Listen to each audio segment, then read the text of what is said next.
तो अपन liquid solution के part 2 पे आ चुके हैं। तो अब अपन बात करते हैं एजियोट्रोप और एजियोट्रोपिक मिक्सचर। तो एजियोट्रोप क्या होते हैं?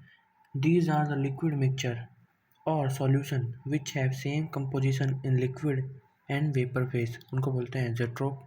अच्छा, mixture boils without change of composition called constant boiling mixture.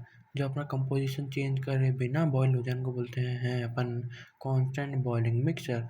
Minimum boiling azeotrope होता है the boiling point of azeotrope composition will same similar और lower than boiling point of any component, उसको बोलते हैं मिनिमम बॉइलिंग एजियोट्रोप्स। ठीक है, जिनका क्या होगा, boiling point of azeotrope composition will smaller similar और स्मॉलर और lower than boiling point of any component की, मतलब मिक्सचर का जो बॉइलिंग पॉइंट है वो किसी भी कंपोनेंट से अगर कम आ रहा है तो वो क्या दिखा रहा है, यानी हो जाएगा मिनिमम बॉइलिंग एजियोट्रोप, उसको अपन पॉजिटिव डेविएशन भी बोलते हैं। ठीक है, अच्छा, जिसका ग्राफ ये होता है।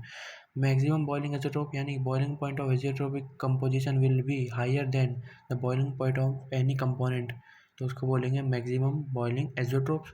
ये क्या होगा, नेगेटिव डेविएशन। यानी एग्जाम्पल समझो, SnO3 प्लस H2O है, इसका 120 डिग्री है और इसका 100 डिग्री है, और जिनका मिक्सचर का आया हुआ है 120.5, तो यानी क्या दिखा रहा है, नेगेटिव डेविएशन शो कर रहा है, क्योंकि इसमें क्या हो रहा है, मैक्सिमम बॉइलिंग एजियोट्रोप हो रहा है। अपन इसमें क्या होता है, इन केसों में अपन बहुत ज़्यादा गलती कर देते हैं। जैसे कैसे कि अपन मैक्सिमम समझ के अपन पॉजिटिव कर देते हैं जबकि नेगेटिव डेविएशन होता है। यहाँ पे टेम्परेचर बढ़ा हो रहा है तो अपन सोचते हैं मैक्सिमम है तो अपन पॉजिटिव डेविएशन सोच लेते हैं, पर ये होता है असल में क्या है, नेगेटिव डेविएशन। ये इंपॉर्टेंट बात है, याद रखना कि अगर इन दोनों एजियोट्रोप से अगर मिक्सचर का ज़्यादा बॉइलिंग पॉइंट क्या हो जाएगा, नेगेटिव डेविएशन, और अगर कम है तो हो जाएगा पॉजिटिव डेविएशन। अच्छा जी, अब बात करते हैं RL या फिर अपने नेक्स्ट टॉपिक है उसको बोलते हैं अपन कॉलिगेटिव प्रॉपर्टीज़। कॉलिगेटिव प्रॉपर्टीज़ क्या होता है, असल में मेन बात क्या है, कॉलिगेटिव प्रॉपर्टीज़ क्या है, the properties of dilute solution which depends only on the number of solute particles and independent of nature of solute particles. तो सॉल्वेंट पार्टिकल्स, सॉरी, ठीक है। तो क्या होता है, देखो सॉल्यूट, हाँ, ये कॉलिगेटिव प्रॉपर्टीज़ होती हैं जो डाइल्यूट सॉल्यूशन की, जो सिर्फ किस पे डिपेंड करती हैं, नंबर ऑफ सॉल्यूट पार्टिकल्स। ठीक है, उनके नेचर पे डिपेंड नहीं करती, सिर्फ नंबर पे डिपेंड करती है, कैसे कितने नंबर में है, बाकी उनके उस पर डिपेंड नहीं करती। कॉलिगेटिव प्रॉपर्टीज आर डिफरेंट और colligative for solvent and colligated for solvent and occurs due to NVS non volatile solvent. ठीक है, इनकी वजह से ही होता है मेन कॉलिगेटिव प्रॉपर्टीज, मेन किसकी वजह से अकर होता है, या फिर कैलकुलेट किसके लिए किया जाता है कॉलिगेटिव प्रॉपर्टीज। सबसे बड़ा सवाल तो यही है कि कब कैलकुलेट करना है अपन कॉलिगेटिव प्रॉपर्टीज। तो ये सिर्फ उनके लिए कैलकुलेट करेंगे जिसमें नॉन वोलेटाइल सॉल्यूट आ जाए, उनके लिए ही कैलकुलेट करेंगे। वोलेटाइल सॉल्यूट क्या होता है, वो नीचे बैठा रह जाता है। ठीक है, अच्छा जी, तो इसमें सबसे पहले जो अपन पढ़ते हैं वो पढ़ते हैं RLVP। तो इसमें क्या होता है, non volatile solute added to pure solvent. जब किसी प्योर सॉल्वेंट में नॉन वोलेटाइल सॉल्यूट ऐड करोगे आप तो क्या होगा, तो वेपर प्रेशर डिक्रीज दिस, तो वेपर प्रेशर डिक्रीज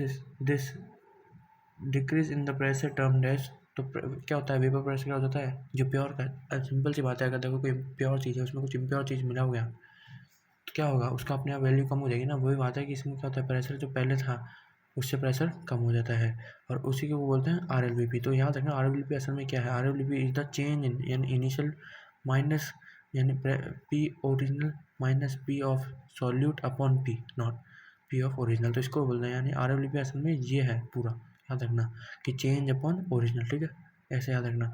तो P not minus P not x solvent, सही बात है, क्योंकि P ऑफ सॉल्यूट क्या बोलेंगे, P not P total into x of solvent, सही बात है ना, यही तो बोलेंगे एक्स ऑफ सॉल्यूट।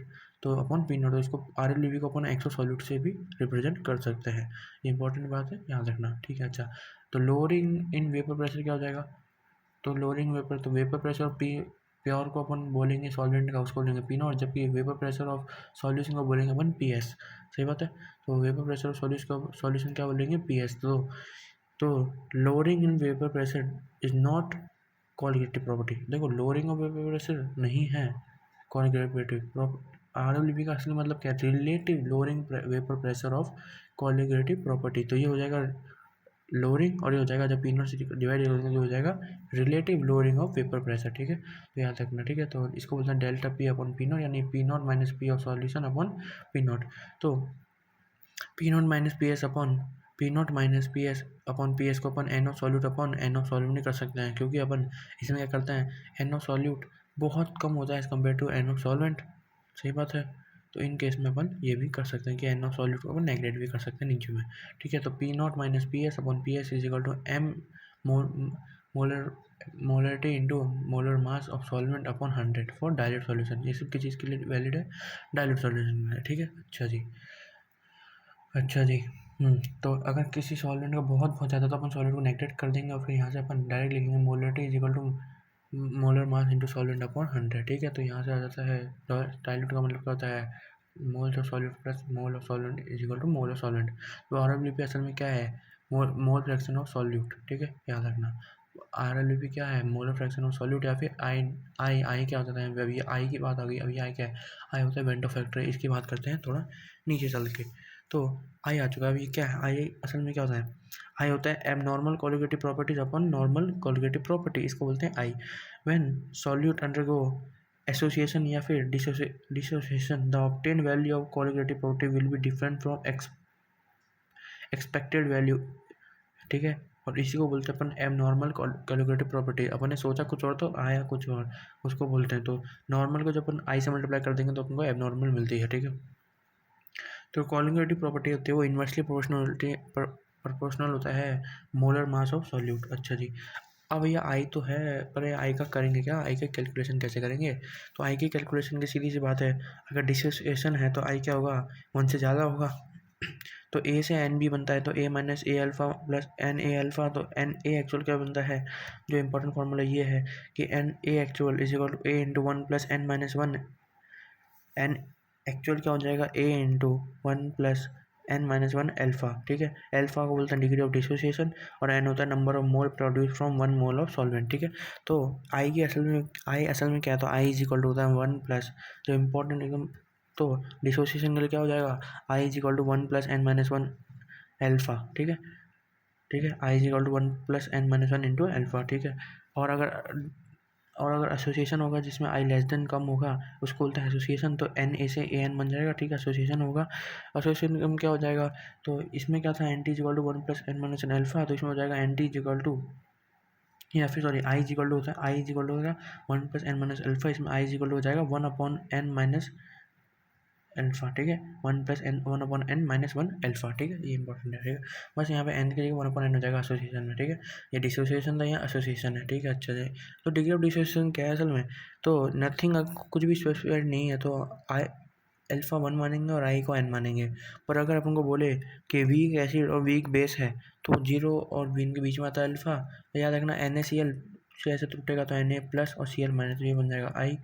AlCl3 है तो Al प्लस थ्री Cl, सही बात है। तो अपन क्या बोलेंगे, 3Cl, तो 3Cl प्लस 1, तो 4 हो जाएगा आई, ठीक है। अच्छा जी। दूसरी बात करते हैं अपन एलिवेशन इन बॉइलिंग पॉइंट, इसको अपन कुछ और भी बोलते हैं, ठीक है। तो इसमें क्या होता है, नॉन वोलेटाइल सॉल्यूट ऐड करते हैं किसमें, प्योर सॉल्वेंट इन। तो क्या होता है, इसकी वजह से प्रेशर कम हो रहा था, बॉइलिंग पॉइंट क्या हो जाएगा, इंक्रीज हो जाएगा, वेपर प्रेशर हो जाएगा डिक्रीज, क्योंकि आपने बताया इन्वर्सली रिलेशन होता है। अच्छा जी। Boiling point of solution of non volatile solute, ठीक है, of TB is greater than boiling point of pure solvent. तो अगर अपन डेल्टा TB निकालना होगा तो अपन क्या करेंगे, इसमें TS माइनस, इसमें TS माइनस TO कर देंगे, सही बात है ना, यही करेंगे। TBO बोलते हैं इसको, TBS बोल देंगे, ठीक है।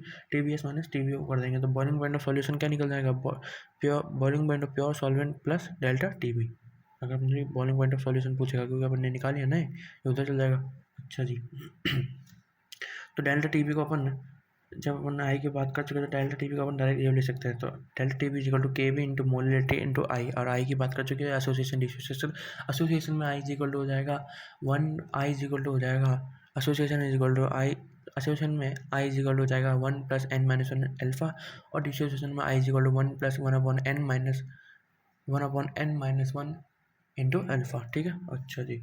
ओके। डेल्टा TB हो जाएगा KB इंटू मोलैलिटी है यहाँ पे, मोलैलिटी से कम वो मत कर देना कन्फ्यूज।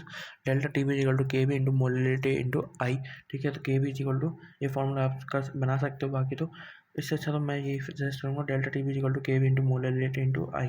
बाकी ये तो फॉर्मूला है, आप सॉल्व कर सकते हो।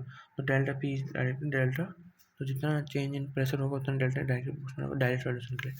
फ्रीजिंग पॉइंट के लिए कुछ भी नहीं, सेम केस है कि इस पर क्या हो जाएगा कि जब अपन नॉन वोलेटाइल सॉल्यूट डालेंगे तो क्या होगा कि जो प्योर सॉल्वेंट था उसका ज़्यादा होगा एज़ कम्पेयर टू सॉल्यूशन का। तो इसमें डेल्टा टी एफ क्या हो जाएगा, T F S minus T F O minus T F S. तो अपन से अगर एस पूछेगा तो अपन उसमें से माइनस कर देंगे, ठीक है। एफ अपन को होता है 0 होता है वाटर के लिए, और इसके लिए डायरेक्ट ही माइनस का आता है, ठीक है। अच्छा जी, तो इसमें देखो डेल्टा टी बी वैसे क्या था, आई के बी इंटू एम हो जाएगा। इसमें हो जाएगा delta T B T F is equal to I K F into molality, इसको स्मॉल एम से भी रिप्रेजेंट करते हैं। अच्छा जी, वही सिस्टम जैसे उसमें था molar mass of solvent into R into T F का square upon 100 into delta H of fusion. उसमें वही सिस्टम था कि molar mass of solvent into R into T B not का square upon 100,000 into delta H of vaporisation. बात कर लेते हैं ऑस्मोटिक प्रेशर की।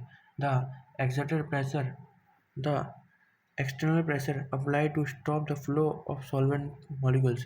कि देखो अगर पी एक्सटर्नल ज़्यादा है, P external is greater than boiling point is applied the flow of solid molecule by reverse and called reverse osmosis.